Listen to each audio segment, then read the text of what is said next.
Yamunanagar police को 2 साल के बाद एक बड़ी सफलता मिली है, जब मर्डर मिस्ट्री का जिस तरह से मास्टरमाइंड अमित पुलिस के हाथ लग गया। इस मामले में पुलिस ने पहले ही मृतक की पत्नी कोमल और उसकी सहेली को गिरफ्तार कर लिया। लेकिन अब जब कोर्ट कुछ दिनों में इस मामले पर फैसला सुनाने वाली थी, पुलिस ने मुख्य आरोपी अमित को गिरफ्तार किया। मार्च 2023 में अजय नामक व्यक्ति की हत्या उसकी पत्नी कोमल ने अपनी सहेली सोनम और अमित के साथ मिलकर की।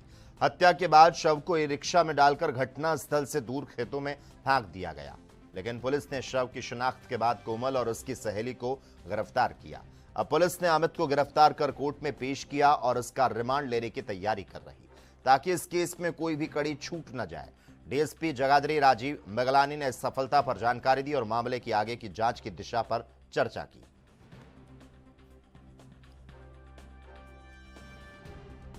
2024 में ताऊ देवीलाल कॉलेज बुढ़िया रोड के सामने एक अननोन डेड बॉडी मिली थी, जो अर्ध जली हुई अवस्था में थी।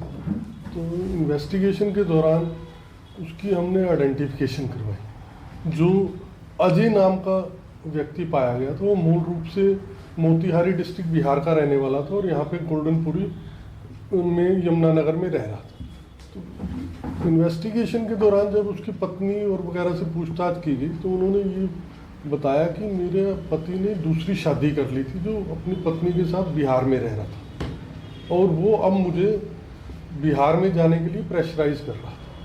तो वो बिहार जाना नहीं चाहती थी, जिससे इन्होंने अपनी सहेली एक सोनम नाम की और एक अमित जो उसी का जानकार था, उसके साथ मिलकर अपनी पति की हत्या कर दी थी।